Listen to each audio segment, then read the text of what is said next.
नमस्कार, IBC 24 में बहुत बहुत स्वागत है आपका। मैं हूं आप सभी के साथ रचना नितेश और हेडलाइन के बाद आज की 4 बड़ी खबरें। कल से छत्तीसगढ़ कांग्रेस के प्रशिक्षण और बैठकों का दौर। शिविर में शामिल होने कल रायपुर पहुंचेंगे PL पुनिया। छत्तीसगढ़ कांग्रेस ने 5 विधायकों को बनाया प्रवक्ता। नक्सली नेता कट्टी मोहन राव उर्फ दामू दादा की मौत।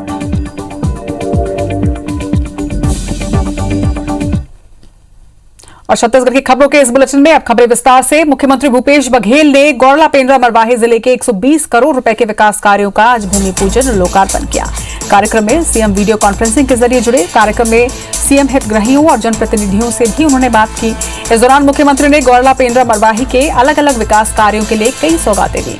मरवाही पेंड्रा रोड के 31 करोड़ 99 लाख के 7 कार्यों की उन्होंने सौगात दी। इसी तरह विधानसभा क्षेत्र मरवाही में पंचायत विभाग को 2 करोड़ 56 लाख 39 हजार रुपए की लागत के 199 विकास कार्य और सहायक आयुक्त आदिवासी विकास विभाग के 9 करोड़ 17 लाख के विकास कार्यों की भी घोषणा की। कार्यक्रम में विधानसभा अध्यक्ष चरणदास महंत, कोरबा सांसद ज्योत्सना महंत, बिलासपुर सांसद अरुण साव भी वीडियो कॉन्फ्रेंसिंग के जरिए जुड़े। उपलब्ध आदर्श आवासीय विद्यालय डोंगरिया में विभिन्न सुविधाओं के लिए जिला खनिज न्यास निधि से 75 लाख रुपए के विकास कार्यों का लोकार्पण आज किया गया। 9 करोड़ 17 लाख रुपए की लागत से 6 कन्या छात्रावासों के निर्माण के लिए आज ही शिलान्यास किया गया। आज मैं फिर से वादा कर रहा हूं, इस नए जिले के विकास के लिए कभी पैसे की कमी नहीं होने दी जाएगी। सीएम भूपेश बघेल ने पड़ोसी राज्यों में फिर बढ़ रहे कोरोना संक्रमण को देखते हुए बस्तर संभाग में विशेष सावधानी बरतने की अपील की है। सीएम ने कहा कि प्रदेश में संक्रमण दर 2% से भी नीचे है। मृत्यु दर और एक्टिव केस भी बेहद कम है। सीएम ने यह भी कहा कि अर्थव्यवस्था को बचाए रखने के लिए हमें बहुत संघर्ष करना पड़ रहा है। मुख्यमंत्री ने कहा कि हमें हर हाल में कोरोना को फिर से फैलने से रोकना होगा।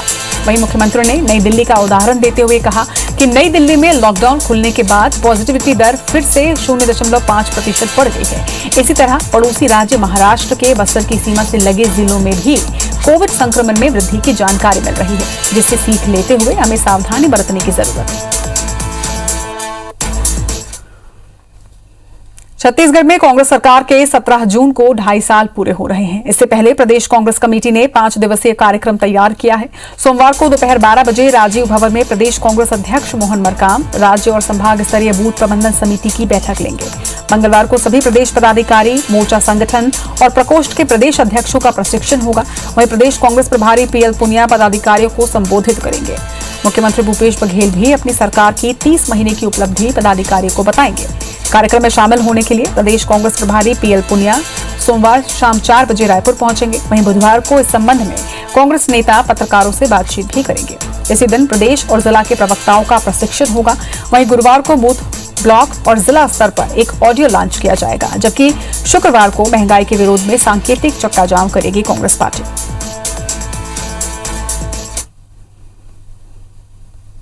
छत्तीसगढ़ के पूरे प्रदेश कांग्रेस की कार्यकारिणी के सभी पदाधिकारियों, सदस्यों, जिला कांग्रेस कमेटी के अध्यक्षों और कांग्रेस के सभी मोर्चा संगठनों, प्रकोष्ठों, विभागों के प्रदेश प्रमुखों का एक बेहद महत्वपूर्ण प्रशिक्षण शिविर आयोजित किया गया है।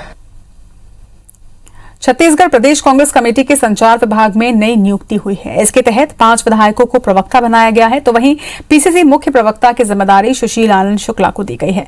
कांग्रेस विधायक शकुंतला साहू, रामकुमार यादव, देवेंद्र यादव, कुंवर सिंह निषाद और विनोद चंद्राकर को प्रवक्ता बनाया गया। इसी तरह से RP सिंह युवा कांग्रेस और NSUI के मीडिया और सोशल मीडिया प्रभारी बनाए गए हैं। आने वाले समय में कांग्रेस संचार विभाग में और भी फेरबदल होंगे। वहीं कांग्रेस संचार प्रमुख शैलेश नितिन त्रिवेदी ने कहा कि 2023 में होने वाले विधानसभा चुनाव के मद्देनजर ये नियुक्तियां की जा रही हैं। संचार विभाग ज्यादा से ज्यादा राज्य सरकार की उपलब्धि को आमजनों तक पहुंचाएगा। वहीं छत्तीसगढ़ में भाजपा नेताओं के आरोपों का जवाब भी संचार विभाग के सभी पदाधिकारी देंगे। RP सिंह को युवक कांग्रेस और NSUI के मीडिया और सोशल मीडिया का प्रभारी बनाया गया है। सुशील आनंद शुक्ला संचार विभाग के सदस्य अब मुख्य प्रवक्ता का दायित्व संभालेंगे और प्रवक्ता गणों के कार्यों में समन्वय करेंगे। इसी के साथ साथ कांग्रेस ने 5 जनप्रतिनिधियों, विधायकों को कांग्रेस के संचार विभाग में प्रवक्ता के रूप में स्थान देने का निर्णय लिया है। भारतीय जनता पार्टी अनुसूचित जाति मोर्चा ठगी मामले में एक मंत्री को सह आरोपी बनाने की मांग कर रहा है, जिसे लेकर प्रतिनिधिमंडल आवेदन सौंपने के लिए सरस्वती नगर थाने पर पहुंचा। आवेदन नहीं लेने पर मोर्चा के प्रदेश अध्यक्ष नवीन मार्कंडे और समर्थक थाने के सामने बरसते पानी में धरने पर बैठे और नारेबाजी भी करने लगे। दरअसल 6 युवकों को नौकरी दिलाने के नाम पर की गई 19 लाख रुपए की ठगी हुई थी। हालांकि इस मामले में आरोपी को गिरफ्तार कर लिया गया है, लेकिन नवीन मार्कंडे ने यह कहा है कि पीड़ित युवकों ने उन्हें बताया कि आरोपी ने मंत्री को 2018 के विधानसभा चुनाव से पहले 40 लाख रुपए देने की बात कही थी, जिस पर भाजपा अनुसूचित जाति मोर्चा इस मामले में मंत्री को सह आरोपी बनाने की मांग कर रहा है।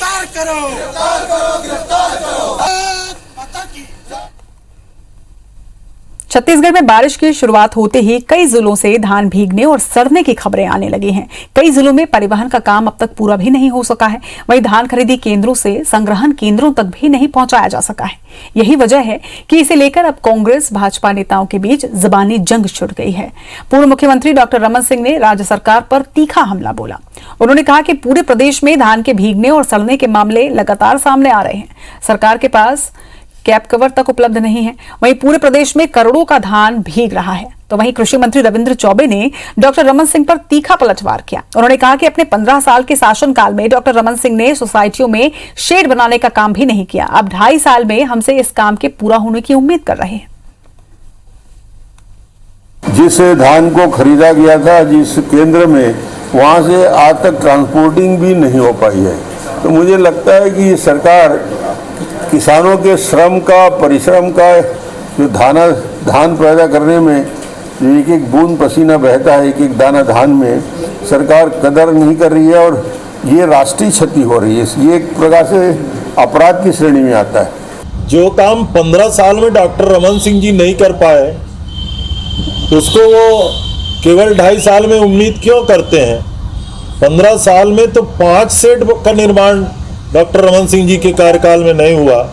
छत्तीसगढ़ के प्रत्येक प्राइमरी सोसाइटी में हम सेट का निर्माण कर रहे हैं। महासमुंद में महिला और बच्चों समेत कुल 6 की आत्महत्या के मामले में बेमचा गांव के लोगों ने शराब केंद्र का विरोध किया है। भाजपा के जांच टीम के सदस्य विमल चोपड़ा का यह कहना है कि अगर सूचना के तत्काल बाद पुलिस घटनास्थल पर पहुंच जाती तो कुछ लोगों को बचाया जा सकता था। विमल चोपड़ा ने कहा कि ग्रामीणों ने बताया है कि घटना की रात 10 बजे महासमुंद पुलिस को सूचना दी गई कि रेलवे ट्रैक में कुछ लाशें पड़ी हैं, लेकिन पुलिस की टीम सुबह यहां पर पहुंची। इस मामले पर तेज सिंहदेव का कहना है कि सरकार शराबबंदी की दिशा में आगे बढ़ चुकी है और पुलिस मामले की जांच कर रही है। जल्द ही वास्तविक वजह सामने आएगी।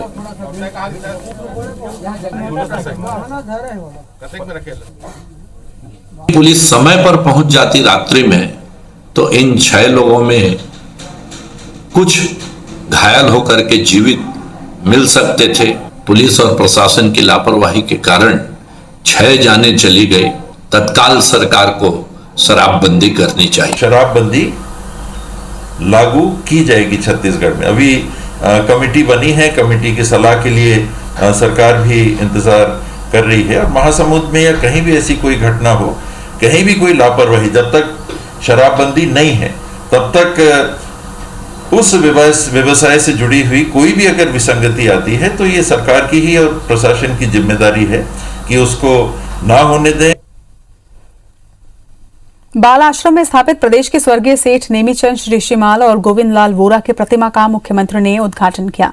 कार्यक्रम में सीएम वीडियो कॉन्फ्रेंसिंग के जरिए जुड़े। नेमीचंद ऋषिमाल और गोविंद लाल वोरा दोनों ने बाल आश्रम में अपना योगदान दिया था और बाल आश्रम को चलाने में सहयोग भी किया। इस कार्यक्रम के दौरान कई जनप्रतिनिधि भी यहां पर मौजूद रहे। इस कार्यक्रम में नेमीचंद को याद करते हुए उनके समाज के प्रति किए गए कार्यों का भी जिक्र हुआ। पत्रकारिता क्षेत्र के आधार स्तंभ जिन्हें कह सकते हैं आदरणीय श्री गोविंद लाल वोरा जी, और सामाजिक क्षेत्र के आधार स्तंभ आदरणीय श्री नेमीचंद जी श्रीमाल, इनकी प्रतिमा का अनावरण बाल आश्रम में अध्यक्ष अजय तिवारी के माध्यम से प्रदेश के मुख्यमंत्री माननीय भूपेश बघेल जी से कराया गया। श्री सेठ नेमीचंद जी श्रीमाल और श्री गोविंद लाल जी वोरा, ये दोनों लगातार 40 वर्षों तक अध्यक्ष और उपाध्यक्ष के पद पर यहाँ पे अपने सेवाएं दिए हैं और इनके कार्यकाल में बाल आश्रम समिति ऊंचाई पर आगे बढ़ती गई है। छत्तीसगढ़ में 18 प्लस आयु वर्ग में दूसरे डोज के लिए वैक्सीन की कमी है, तो वहीं दूसरी तरफ 45 प्लस आयु वर्ग के लिए रखी 22 लाख वैक्सीन के इस्तेमाल में देरी हो रही है, जिससे वैक्सीन के वेस्ट होने की आशंका है।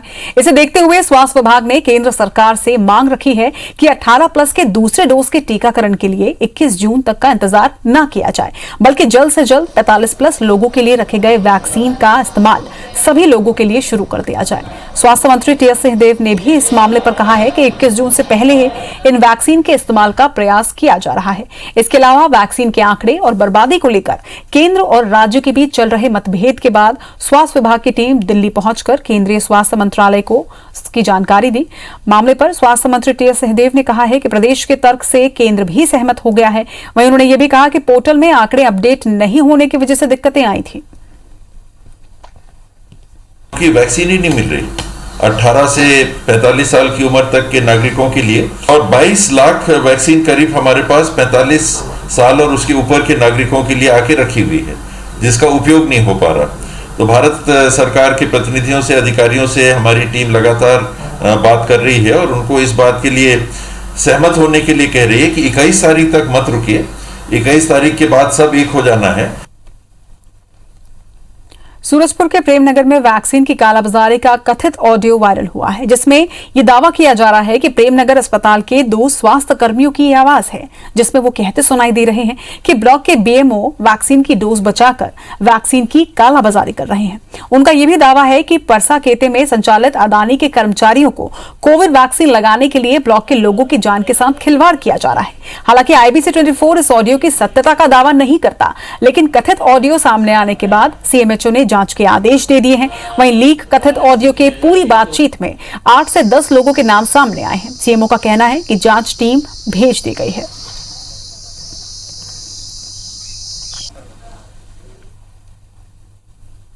पूरी रजिस्टर तो गायब है। वो रजिस्टर होगा इसके पास, क्या बोलते हैं, हाँ, आर्मो के पास। आर्मो? ये कौन है आर्मो? अरे ड्रेसर भी है तरह का। अच्छा, तो बड़ा सीधा आदमी दिखता है यार। सामने वाला करवा रहा है तो आदेश है, क्या बोलेगा आदमी। जो भी करा दो भाई, जैसा है करके। आर्मो को पता है, हीरामणि जो है क्या बोलते हैं, जो सेकंड मंत्रा की है उसको पता है। अच्छा, हीरामणि को ये लोग तो नहीं गए थे वहाँ ना? अदानी में? हाँ, अदानी में नहीं गया था, बाद में गया, नहीं पता, मेरे साथ नहीं गया। आपके साथ मनोज गया था सिर्फ? नहीं तो लोग नहीं, ये चीज देखो भैया, हालांकि मैंने तांडव कर दिया ना, वो गलत हो रहा है तो गलत हो रहा है। नहीं, एकदम सही किया। आम आदमी देखो क्या हुआ ना, मामला कैसे बन रहा है ना, ये आम आदमी को क्या लगवा रहा है, कम लगवा रहा है, और जो वैक्सीन बच रहा है उसको बेच रहे हैं डायरेक्टली। और क्या बोले उस पर। कोरोना महामारी की दूसरी लहर के बाद अब 100 से अधिक अस्थियों को लेने के लिए कोई भी परिजन नहीं पहुंचा है। शहर के सबसे बड़े रामनगर मुक्तिधाम के लॉकर में इन दिनों 50 से भी अधिक अस्थि कलश रखे हुए हैं। ये अस्थियां उन मृतकों के हैं जिनकी मौत 6 अप्रैल से 26 मई के लॉकडाउन के बीच हुई। अब नगर निगम प्रशासन ने यह फैसला लिया है कि परिजनों से संपर्क के बाद इन अस्थियों का स्वयं ही विसर्जन कर दिया जाएगा। आपको ये भी बता दें कि कोरोना से जिले में 2100 लोगों ने जान गंवाई है।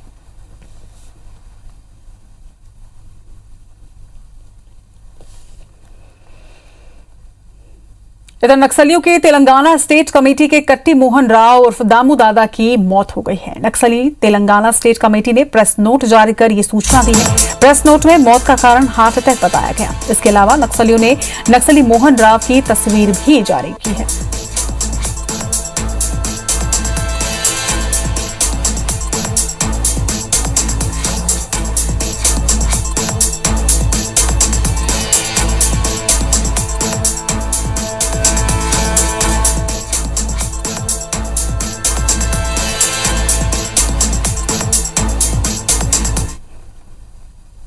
बढ़ेंगे आगे। राजधानी रायपुर के उरला इलाके में एक डकैती के आरोपी की हत्या का मामला सामने आया। 4 दिन पहले अचौली तालाब के पास 2 निगरानी बदमाशों ने चाकू मारकर एक युवक को गंभीर रूप से घायल कर दिया था, जिसकी इलाज के दौरान मौत हो गई है। बताया जा रहा है कि मृतक रवि साहू डकैती के आरोप में जेल जाने के बाद जमानत पर बाहर आया था।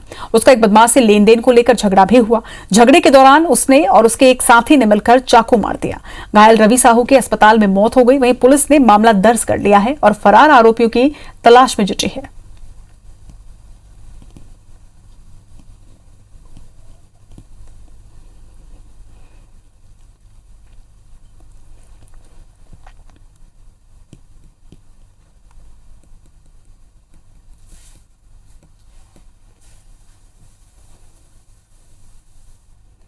अभनपुर के पास एक ओवरलोडेड वाहन अनियंत्रित होकर पेड़ से टकरा गई, जिसमें 5 लोगों की मौत हो गई है, जबकि दुर्घटना में 6 लोग गंभीर रूप से घायल हुए हैं। प्राथमिक उपचार के बाद घायलों को रायपुर रेफर किया गया। दरअसल पूरा परिवार अभनपुर के पास एक शोक कार्यक्रम से लौट रहा था। यह हादसा राजन गरियाबंद नेशनल हाईवे पर हुआ। पूरे मामले में प्रशासन सभी मृतक परिवार को 25,000 देने की तैयारी कर रहा है। ये घटना थाना पांडुका के ग्राम कोपरा की है, जिसमें मालगांव के 12 व्यक्ति 10 गात्र कार्यक्रम में अभनपुर के पास ग्राम पट्टी गए हुए थे।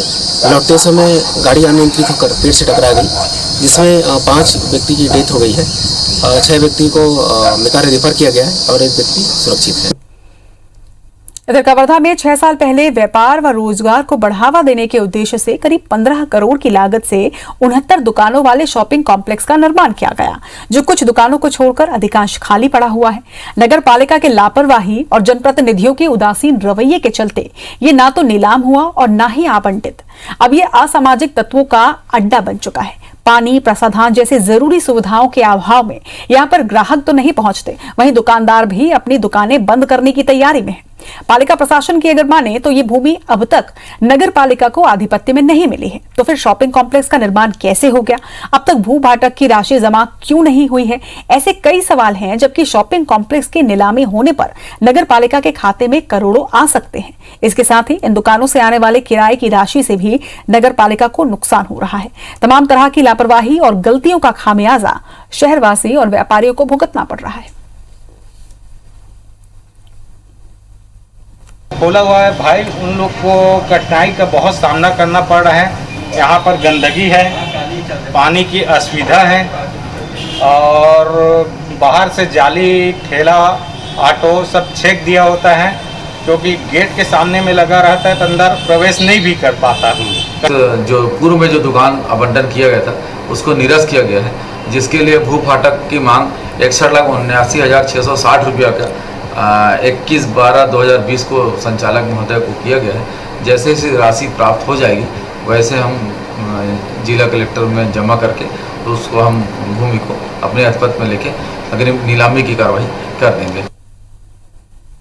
इन दिनों कुछ क्षेत्रों में हाथियों का आतंक बढ़ने से लोगों में काफी दहशत का माहौल है। भानु प्रतापपुर नगर के आसपास के इलाकों में हाथियों ने जमकर उत्पात मचाया है। वहीं मकान, खेत और बाड़ियों में भी धावा बोला। हाथियों का दल कुछ दिनों से आसपास के गांव में डेरा जमाए हुए है। वहीं बलरामपुर जिले के राजपुर वन परिक्षेत्र में 2 हाथियों के आ जाने के बाद वन विभाग ने आसपास के 5 गाँव के लोगों के लिए अलर्ट घोषित कर दिया है। सूरजपुर से पहुंचे इन हाथियों के साथ अब 5 हाथी इलाके में मौजूद हैं, जिस पर निगरानी रखने के साथ ही वन विभाग की टीम ग्रामीणों को समझाइश भी दे रही है।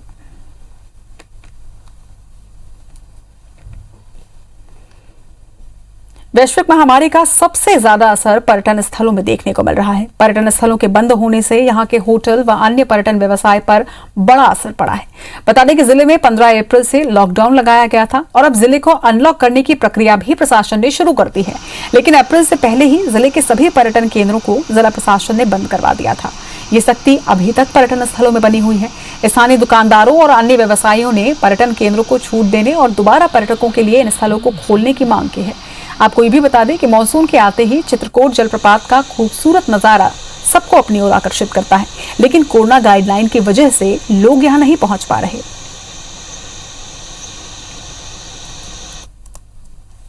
जिससे हमारा घर परिवार चलता है वही बंद हो गया है, तो अभी कष्टदायक चल रहा है जिंदगी। पिछले साल भी ऐसी हुआ था, तो उसके बाद लॉकडाउन लगने के बाद से दुकान बंद होने के बाद शुरू में तो ठीक ठाक था, उसके बाद बहुत तकलीफ हुआ हम लोगों को। यार इस साल भी ऐसे ही हो गया है। अभी हम चाहते हैं कि हमारे चित्रकूट पर्यटन स्थल थोड़ा जल्दी खुल जाए। इसी के साथ इस बुलेटिन में फिलहाल इतना ही। आगे देखिए खबरें मध्य प्रदेश की। नमस्कार।